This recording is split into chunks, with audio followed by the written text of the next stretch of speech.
Welcome back to Inherited Dawn, a One Piece podcast. We are breaking down Chapter 92, Happiness. And what a title, because this chapter ends with one of the single most infuriating, anger-inducing moments in the series so far. Arlong has Luffy trapped, surrounded by 8 years of Nami's pain, and calls her a tool. He asks Luffy, could you use her any more effectively? And Luffy's response is pure, silent rage. It's the kind of moment that makes you want to see a man get his whole world broken. If you feel that same fire for our crew, make sure you're following the show. We're on this journey with them every week, and you don't want to miss a single step. Let's start at the beginning. The fight is properly underway. Right, so Luffy is in the water, which we know is a huge disadvantage for him. Arlong is literally swimming circles around him, but Luffy is just standing there, feet planted on the bottom, goading him. It's a truly bizarre image. We've been conditioned to believe that for a devil fruit user, the sea is anathema. It saps your strength, it renders you helpless. We saw what happened to Buggy. He was just a head, a hand, and a foot, completely at Nami's mercy. Exactly, and Luffy's fully submerged, but he's not floating, he's not weak, he's anchored. His feet are literally stuck in the rock at the bottom of this pool. He chose this. He's turning the greatest weakness of his power into an advantage. He can't be moved. Arlong even mocks him for it. He can't comprehend the strategy. To him, Luffy is just a cornered animal waiting for the inevitable. The arrogance of the predator is on full display. He's in his element, faster, stronger, and he assumes victory is a foregone conclusion. And everyone on the sidelines is losing it. Usopp is basically having a panic attack, which, is pretty on brand for Usopp. He's screaming at Luffy to run, to hide, saying a direct hit from that saw nose will kill him. He's being the voice of reason for any normal person. It's an important perspective. Usopp represents the audience in that moment. We see the raw power of Arlong, the impassable situation, and our logical brain agrees with Usopp. There is no way to win this. But Luffy operates on a different kind of logic. Super different logic, because he's not running. He does this new thing. He stretches the fingers of his left hand out, horizontally like a little fence in front of his chest. It looks so flimsy, so pathetic. You're just thinking, what is that going to do? It's an interesting choice. Johnny and Yusaku have no idea what he's planning. They're just as confused as Usopp. They see this tiny, rubbery defense against a living torpedo, and they can't make sense of the math. And Arlong comes at him underwater, twice as fast as before. Oda draws it so well. The water's just churning around him. He's a missile aiming straight for Luffy's heart with that saw nose.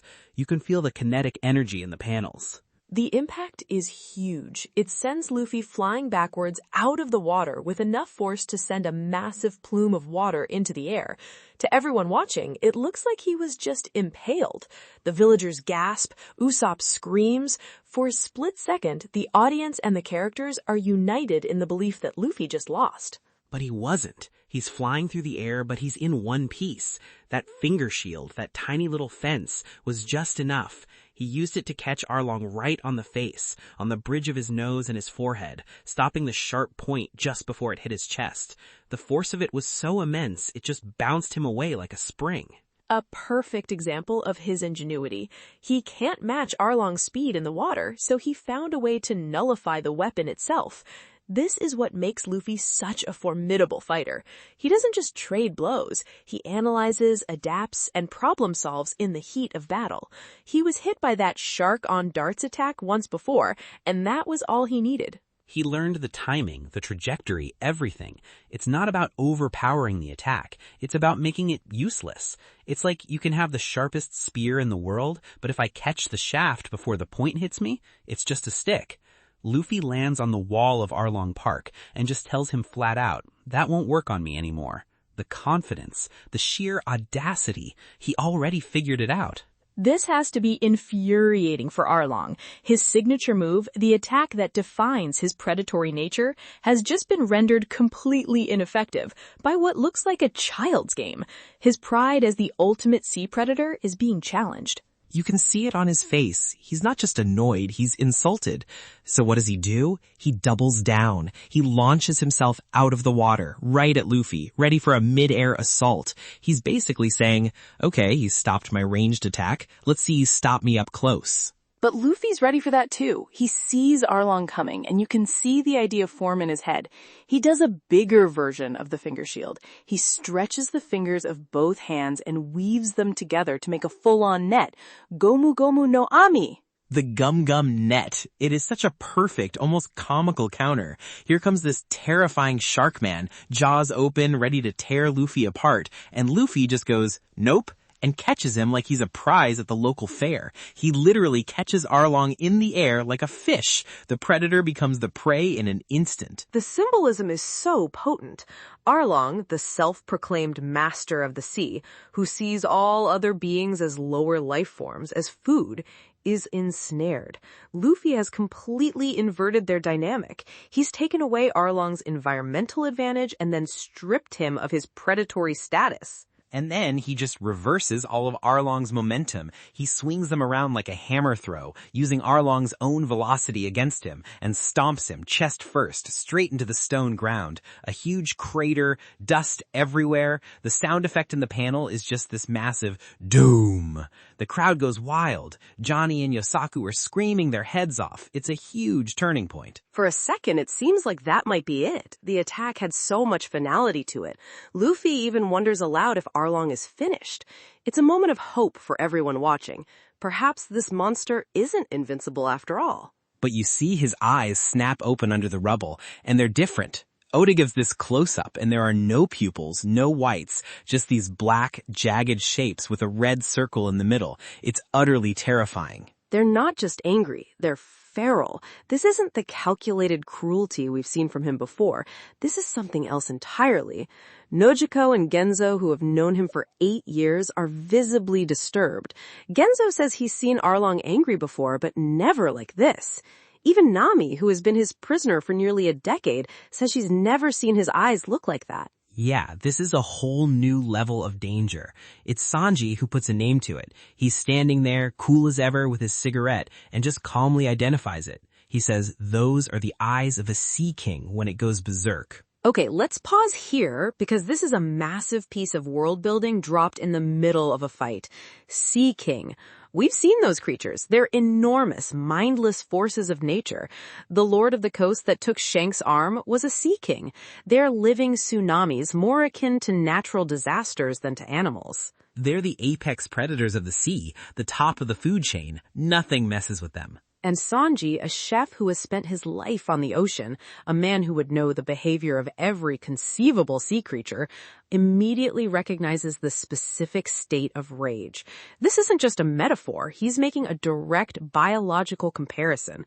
It implies a connection between fishmen and sea kings we've never even considered. So Luffy didn't beat him down, he just flipped the berserk switch. He enraged him. He did so much damage and so much to his pride that he broke whatever mental limiter Arlong had. He unlocked a more primal, more dangerous version of Arlong. This is beyond simple racial pride or a desire for conquest. This is something pure, destructive instinct. It elevates Arlong from a mere tyrant to something far more elemental and terrifying. And what does that even mean for fishmen as a species? Is this something they can all do? Is it unique to shark fishmen? Is it like a Super Saiyan transformation but for fish dudes? So many questions. It also deepens the mystery of the fishmen as a race. Are they distant relatives of sea kings? Can they communicate with them like some legends say? It reframes them from just being stronger humans who can breathe underwater into something fundamentally different, something more ancient and tied to the primordial forces of the Grand Line. And we see it immediately. Arlong doesn't even use a named attack. He just explodes out of the rubble, grabs Luffy by the head with one massive hand, and smashes him into the base of the tower. No technique, just raw, brutal strength. The force of it cracks the foundation of Arlong Park. Luffy barely dodges a punch that goes straight through the concrete wall, leaving a perfect hole. The sheer power is on another level now. The fight has lost its tactical nature and has become a desperate struggle for survival against a rabid beast. But Arlong wasn't just punching, he was reaching for something inside the building. He pulls out this massive, it's like a giant sword made of shark teeth, a zanbato. It's got a name too.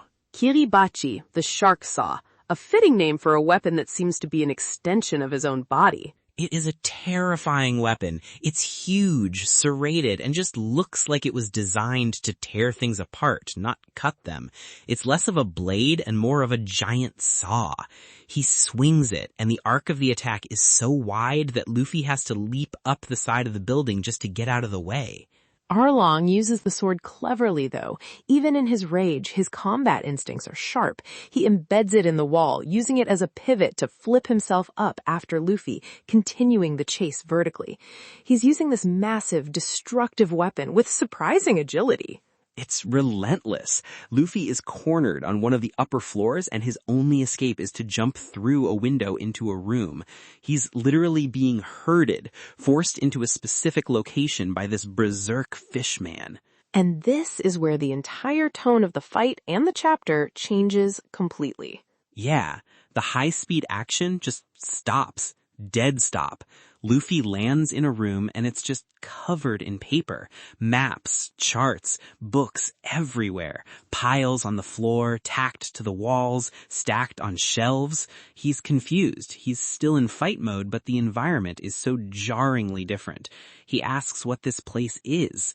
Arlong climbs in after him, and the berserker rage seems to momentarily subside. It's replaced by the smug, proprietary pride.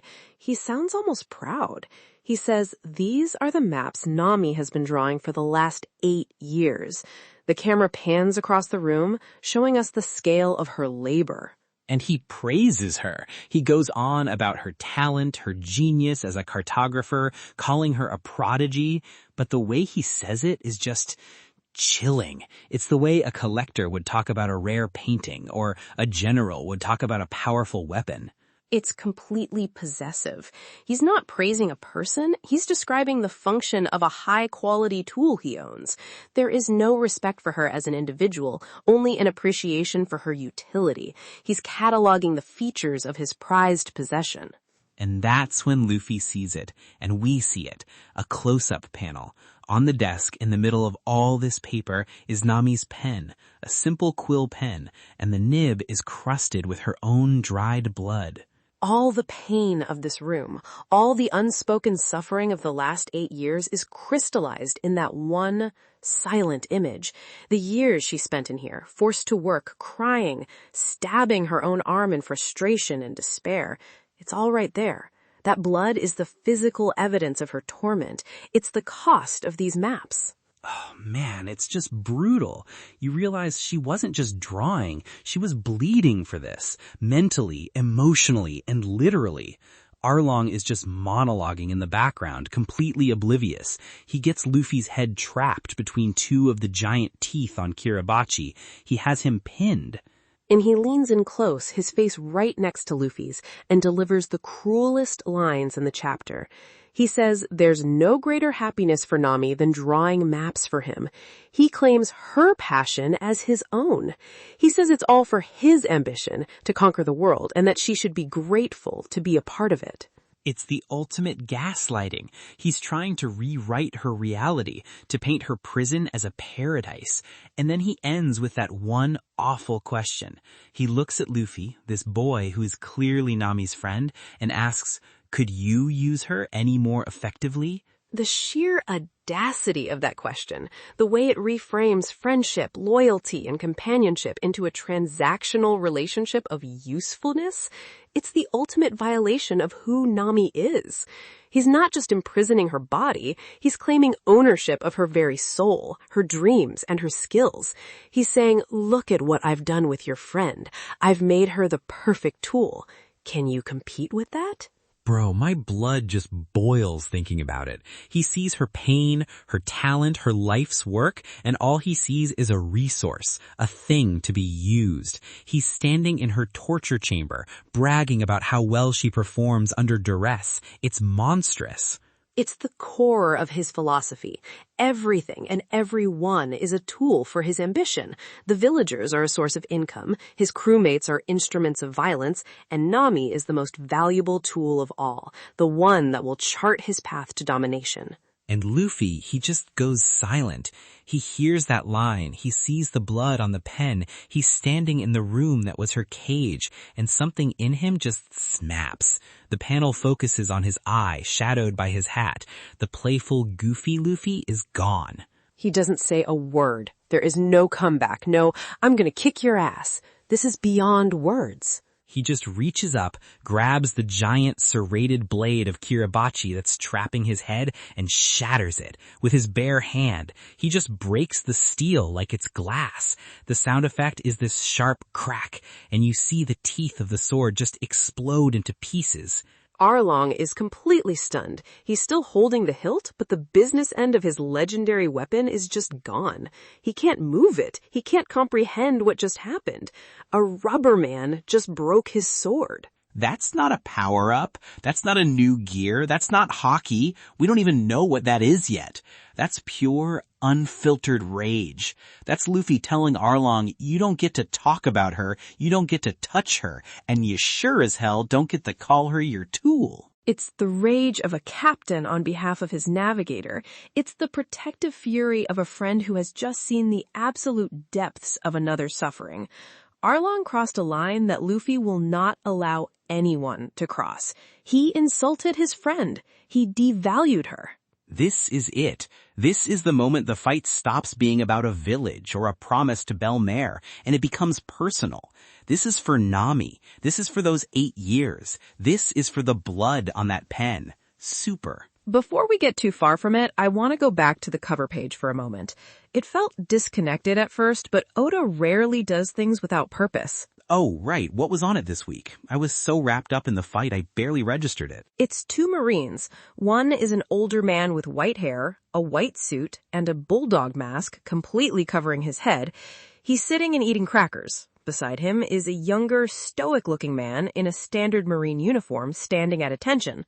A dog mask? That's a new one. Is it his actual face or just a mask? Probably just some random vice admiral, right?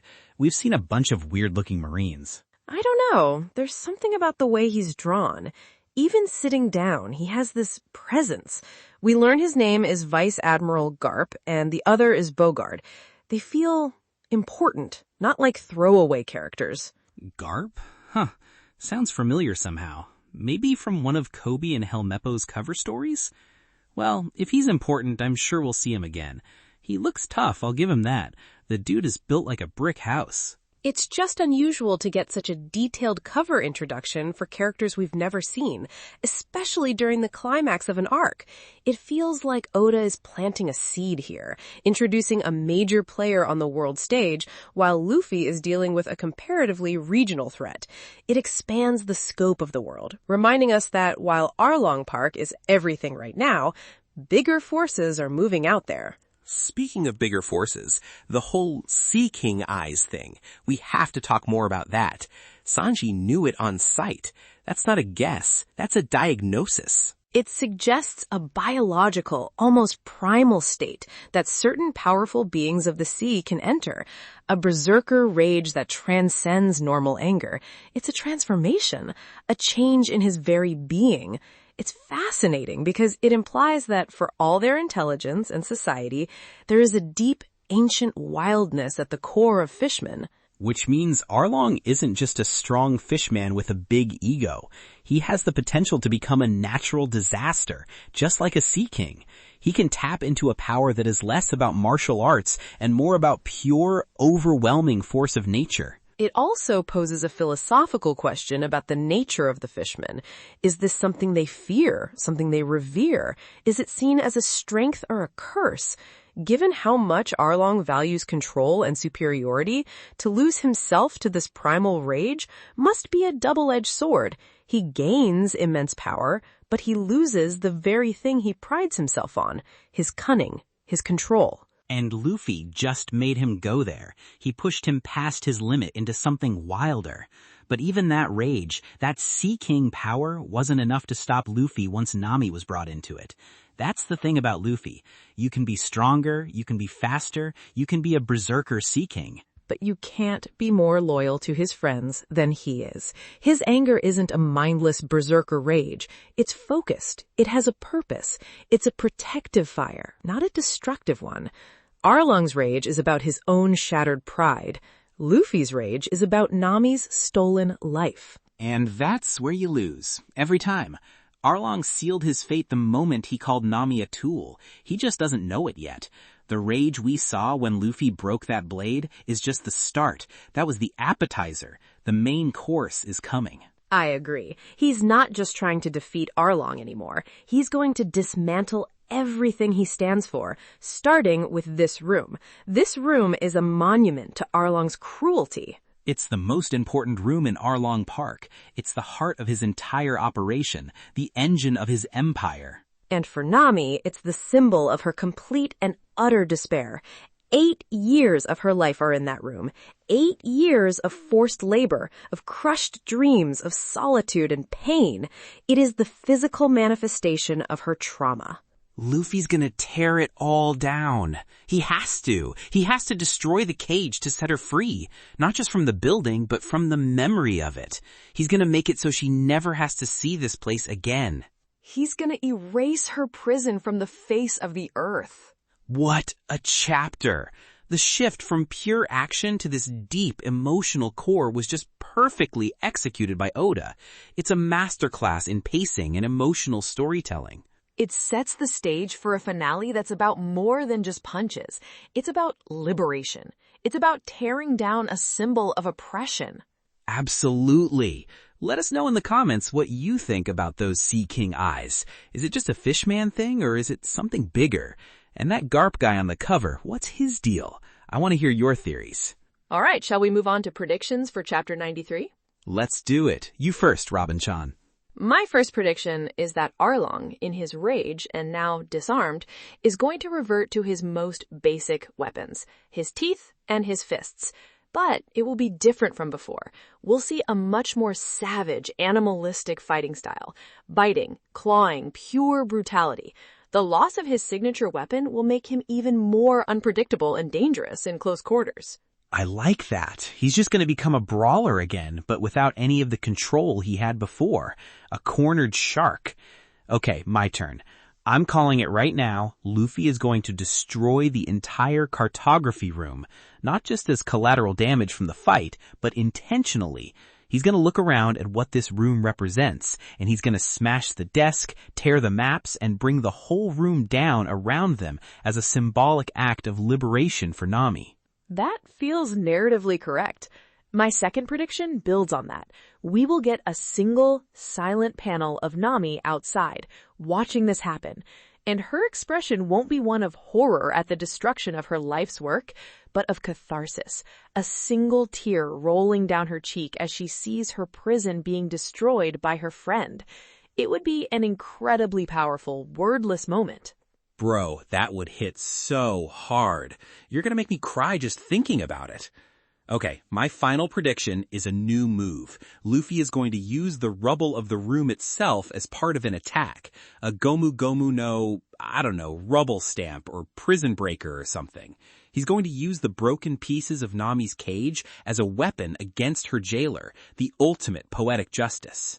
A fitting end, using the very symbol of his power and her oppression against him. I can see that. He would be literally dismantling Arlong's empire and using the debris to finish him off. Exactly. That's all I've got. What a ride. This fight is already an all-timer, and we're not even at the finish line yet. And that's all for this week.